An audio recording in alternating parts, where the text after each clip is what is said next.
호일러의 법칙, 호일러의 법칙을 설명할 이연신입니다. 지금 방금 박태결 강사님께서 말씀해 주셨잖아요. 초청. 초청을 어떻게 해야 되는지에 대해서 설명을 해 주셨습니다. 그러면 초청이 되었을 때 2대1 미팅을 하게 될 거거든요. 이 2대1 미팅을 할 때 과연 어떤 식으로 했을 때 가장 효과가 좋을까? 요거가 너무너무 중요하지 않아요? 내가 초청한 사람이 유사나의 제품을 먹든 사업을 하든 유산화로 뭔가가 일어났으면 좋겠다라는 그 결과가 긍정적인 결과가 났으면 좋겠다라고 생각하시는 분은 이 호일러의 법칙을 잘 들어보시면 됩니다. 자, 호일러의 법칙 이거는요. 저희가 임의적으로 만들어진 게 아니라 음, 박사님께서 어떻게 하면 가장 효율적으로 성공을 높일 수 있을까? 미팅에서 효율성을 높이는 방법을 정리했는데 그분이 호일러라는 박사님이세요. 그래서 호일러의 ABC 법칙이라고 있습니다. 자, 요거는요. 초대자와 소개자 둘이서 이게 뭔가 설명을 하는 것보다는 그 사이에 전문가가 끼면 훨씬 더 효율성을 높인다라는 거죠. 그래서 이 전문가는요, 객관적인 사실로 전달할 때 설득력이 높아져요. 호소하거나 방금 말했듯이 강요를 한다거나 권유를 한다거나 애원이 아니라 전문가는요, 객관적인 사실로 설명할 때 가장 설득력이 높아진다는 거죠. 그랬을 때 이 2대1 미팅을 할 때 내가 소개자를, 초대자를 데리고 올 때는 그 미팅 장소에 전문가를 좀 잘 설명을 해줘야 돼요. 자, 그럼 여기서 ABC 법칙에서 A는 누구냐면요. 어드바이저, 그래서 스폰서입니다. 스폰서는 나를 도와주시는 분이죠.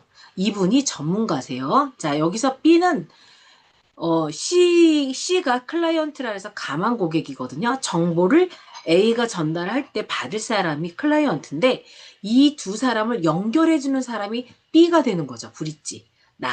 다리 역할을 한다라 그래서 브릿지라고 얘기를 하는 거예요. 그래서 가망 사업자를 A에게 전달을 이게 소개를 하면서 정보를 전달해 주십시오라고 얘기를 할 때 C는 C에게 B는 스폰서님을 프로모션을 해야 돼요.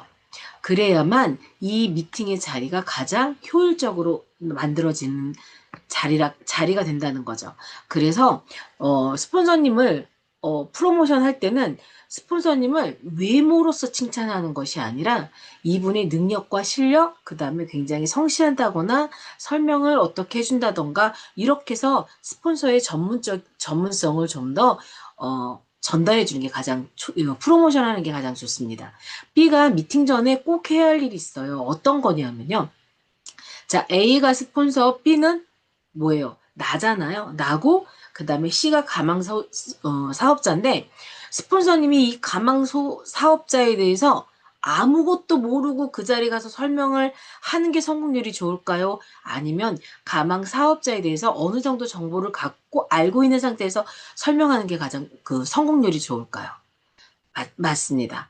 B가 미팅 전에 C에 대한 그 가망 사업자에 대한 인포메이션을 스폰서한테 전달해 줬을 때 스폰서님이 그거에 맞춰서 설명을 해 나간다면 아무래도 성공률이 더 높겠죠. 그래서 C에 대한 정보 중에서 가족력이라던가 경제 수준, 건강, 취미, 성향 이런 것들에 대해서도 설명을 해주고요.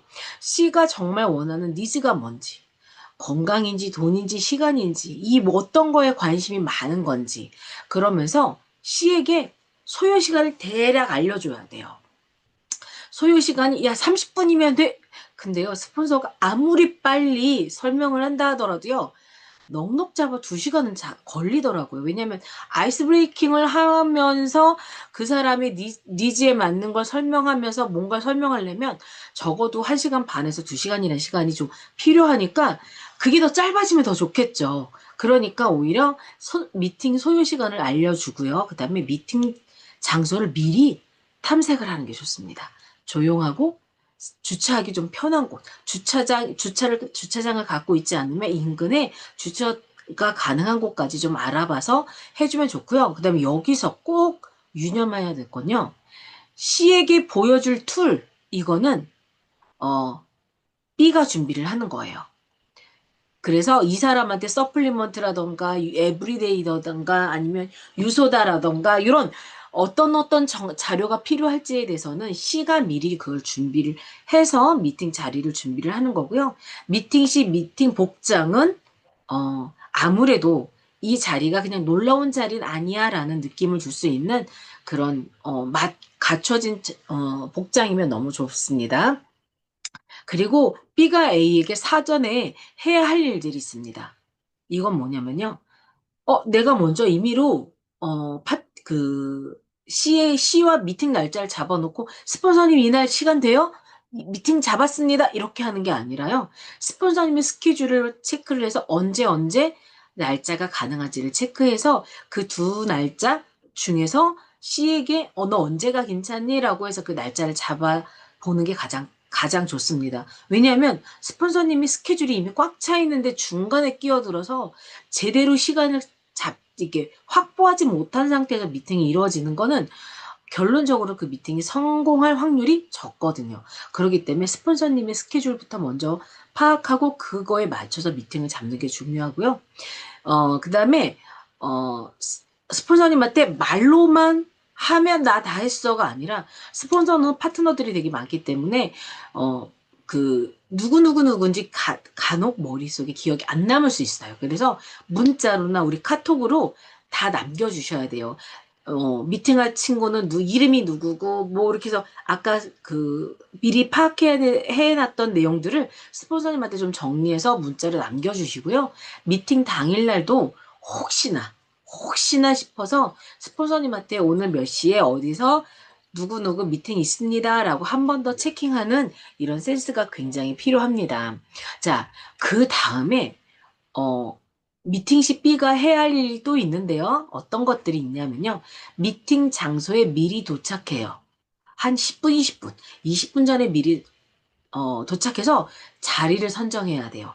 제일 좋은 자리가 어딘가라고 해서 자리를 준비를 해야 되는데 화장실하고 카운터는 웬만하면 멀리 있어야 C가 설명을 들을 때 집중할 수가 있습니다. 그리고 C는 출입문을 등져야 들락날락 하는 사람들을 잘 보지 않을 수 있어요. 그래서 좀 더 집중을 해야 돼요. 그러니까 B가 먼저 가서 A 자리에 먼저 앉아 계셔야 돼요. 스폰서님이 앉을 자리. 스폰서님은 벽을 등지고 앉는 게 가장 좋거든요. 그러니까 B가 미리 가서 자리 선점하면서 스폰서님이 앉을 자리에 미리 앉아 있으면 C가 왔을 때 어디에 앉겠어요? 맞은편에 앉겠죠. 그래서 지금 여기 그림에 보면은 A하고 C가 마주보고 있습니다. 요런 자리보다는 요 자리가 가장 좋습니다. C하고는 약간 대각선으로 앉는 게 좋아요. 그러면 내가 A 스폰서님 자리에 앉아 있었잖아요. 그러면, 분명히 C는 나랑 마주보고 앉아 있을 거예요. 그런데 스폰서님이 오면 자연스럽게 A와 C를 인사시키면서 나는 자연스럽게 요 자리로 앉는 거죠. 그래서 A와 C가 그러니까 스폰서님과 내 고객이 정면으로 마주 보고 있으면 굉장히 좀 부담을 느낄 수가 있어요. 그래서 맞은편에는 내가 앉고 그리고 내 고객은 옆으로 스폰서님하고는 약간의 대각선으로 이렇게 앉는 것이 가장 좋습니다. 근데 요즘은 그 커피숍들이 대부분 창가로 막 이렇게 다 오픈되어 있는 곳들이 되게 많아요. 그렇다면 출입문을 C가 등지고 앉을 수 있도록 앉는 게 좋습니다. 근데 여기서 에티켓이 하나 있습니다. 자, 커피값은 누가 낼까요?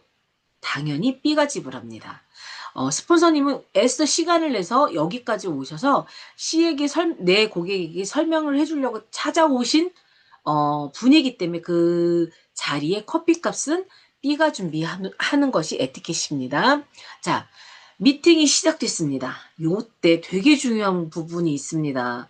B의 태도입니다. 나의 태도가 이 미팅의 자리에 분위기를 좌우할 수 있거든요. 자, 핸드폰은 웬만하면 무음으로 해놓는 게 좋아요. 진동이라던가 카톡 이렇게 메시지가 오게 되면 자꾸 미팅할 때 그 흐름이 끊겨버리기 때문에 핸드폰은 오히려 무음으로 해놓고, 그 다음에 스폰서님이 설명을 할 때 경청이 너무너무 중요해요. 그래서 경청을 하면서 동의하고 긍정의 몸짓이 무엇이 있죠? 고개를 끄덕끄덕. 아, 맞아, 맞아 하는 그런 행동을 좀 보여주시고요. 거기에다가 이렇게 메모하는 모습을 보여주면, 아, 내 고객은, 어머, 저렇게 들어야 되나 보다. 이거, 이런 자리인가 보다. 라고 느낄 수가 있어요. 그러니까 자연스럽게 분위기가 집중할 수 있는 분위기를 만드는 거고요. 근데 자꾸 내가 막 전화 급하다고 전화 받으러 왔다 갔다 하거나 막 뭐 휴지 가지러 왔다 갔다 하고 뭐 쟁반 갖다 놓으러 왔다 갔다 하고 이렇게 되면은 그 분위기가 완전히 떨어지기 때문에 나의 행동을 정말 집중하는 분위기를 만들 수 있도록 내가 해줘야 돼요. 그러기 때문에 성공률은요, 80% 누구에게 있다? B에게 있다. 그리고 스폰서님은 설명만 해주고 가는 거기 때문에 스폰서님의 역할보다는 나의 역할이 더 크고 많은 비중을 갖고 있다라는 걸 꼭 아셨으면 좋겠습니다. 자, C는 A에게 뛰어난 지식과 경험을 가지고 있음을 프로모션 하셔야 돼요. 그래야 미팅 성공 확률이 높아지는데 이걸 티업이라고 하잖아요. 자, 티업이라는 건 뭐냐면 골프를 칠 때 골프공이 잘 맞을 수 있도록 올려놓고 이렇게 치잖아요. 그 공을 올려놓는 그, 뭐죠? 이렇게 올려놓는 그거를 갖다가 티업이라고 하거든요. 그러니까 스폰서님을 티업을 잘 해놓아야 그 미팅의 성공률이 굉장히 높아져요. 그래서 제가 아까 스폰서님의 그런 그 지식적인 부분이나 이런 거에 대해서 설명을 해줄 때 이런 부분도 저는 되게 좋은 것 같아요. 이분은 내가 정말 잘 되기를 바라시는 분이셔. 그래서 내가 이 자리에 부탁했을 때도 정말 이게 뭐 즐거운 마음으로 이렇게 오신 분이시니까 너가 이 자리에서 제대로 듣고 이 설명을 듣고 이해했으면 좋겠어. 라고는 그런 문구도 굉장히 좋은 말인 것 같거든요. 그러니까 막 너무 막 스폰서님을 막 이렇게 신적으로 얘기한다거나 막 외모를 무슨 연예인에 비유한다 이런 거는 그 미팅을 망치는 길이니까 절대 그렇게 하지 마시고 오히려 정말 나를 진심으로 도와주는 분, 내가 정말 도움을 받는 분 이런 식으로 이렇게 티업하는 것도 굉장히 좋은 티업이 될 것 같습니다. 그런데 A에게 간혹 실수하는 게 있어요. 내 친구는요, 막, 이 친구는 지금 회사가 막 삼성에 다니고 있는데요. 막, 이 일도 굉장히 이런 식으로 내 친구를 강조해버리는 이런 일이 벌어지는 경우 미팅 실패 확률이 높아져요. 왜? 순간 내 친구는 갑자기 팔짱을 끼고 그 미팅을 참가하게 됩니다. 왜? 나 이렇게 대단한 사람이거든?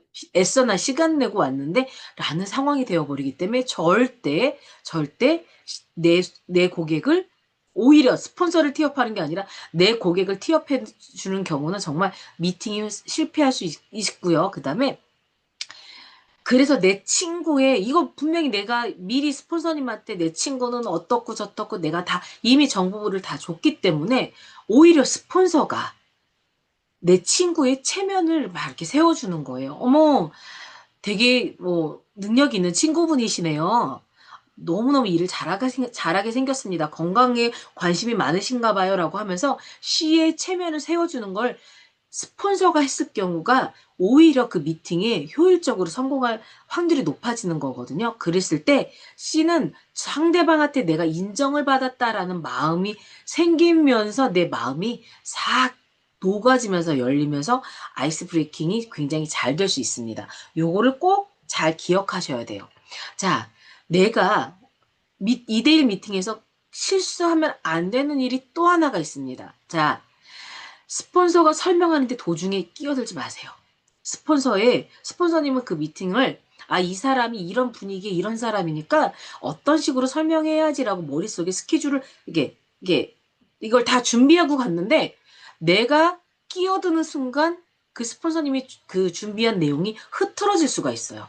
그리고 가끔은 배가 바다로 가다 말고 산으로 올라가는 경우도 있거든요.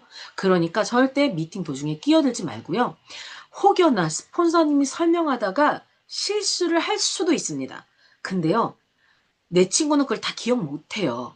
그래서 굳이 스폰서님이 이거 잘못됐는데요 라고 할 필요 없고요.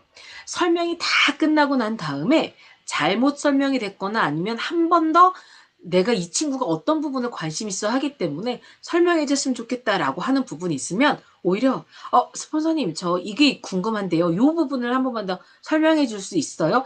회원 가입비가 있나요? 라고 이런 식으로 이렇게 물어봤을 때 다시 한 번 더 설명을 하면서 그 부분이 강조되거나 혹여나 잘못 설명됐던 부분이 정정될 수 있으니까 이런 부분 팁을 활용하면 좋겠습니다.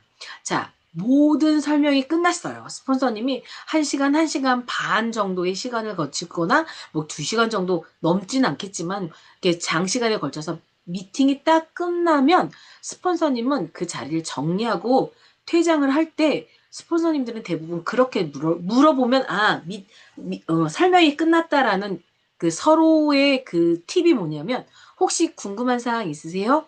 이거 들으니까 생각나는 친구가 있으신가요? 소개시켜 주시겠어요? 라는 얘기가 나오면 스폰서님이 설명이 다 끝났다라고 보시면서 스폰서님이 이제 마무리를 짓고 나갈 준비를 하면서 나갈 때 B는 친구야 잠깐만 기다려. 그러면서 스폰서님을 배웅하는 거예요. 배웅해서 스폰서님한테 그 어떤 내용, 스폰서님이 나가면서 그냥 나가는 게 아니라, 분위기가 이러이러하니까 어떤 식으로 클로징 하면 좋을 것 같아요. 라고 그런 걸 주거든요. 그럼 그걸 듣고 와서 내가 마무리를 해야 되는데, 생각 없이, 스폰서님, 우리 밥 먹으러 같이 가요. 이래서 식사 자리에 동행하는 거는, 그거는 전혀 안 됩니다. 첫 미팅에서는 식사 자리에 아니할 수 있도록 해 주시는 게 가장 좋은 방향이고요. 그 다음에 클로징 멘트는요, 누가 하는 게 가장 효과적이냐면 나예요. 내가 확신에 차고 강력한 목소리나 눈빛, 뭐 이런 모습으로 C에게 말을 해야 돼요. 친구야, 나 믿고 같이 한번 해보자. 라는 그 멘트가 그 친구에게 더 확신을 주는 거지 스폰서가 해주는 게 아닙니다. 그러니 이 분위기가 이러니까 안 될 것 같은데 라고 생각하지 마시고요. 내 확신에 찬 아까 그 박태결 리더님도 그랬잖아요. 마이 스토리가 굉장히 중요하다고. 나는 이러한 것들 이러한 이유로 유산화를 해. 근데 이게 너한테도 기회가 될 거라고 나는 생각하거든. 우리 한번 같이 성공해볼까? 성공해보자. 라고 이렇게 멘트를 하는 것이 가장 중요합니다. 자, 이렇게 해서 우리 2대1 미팅을 호일러의 법칙으로 딱 끝냈습니다.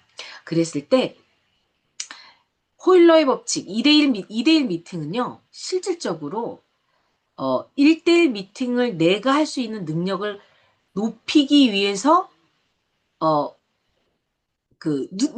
내가 내 눈으로 직접 그 자리를 보면서 내 실력을 높일 수 있는 그런 기회인 거예요. 그래서 스폰서님의 미팅의 노하우를 높여주는 게 아니라 내가 그 자리가 교육이 되고 트레이닝 자리가 되어서 결론적으로는 내가 1대1 미팅을 할 수 있는 그런 자리로 만들어 가야 되는 겁니다.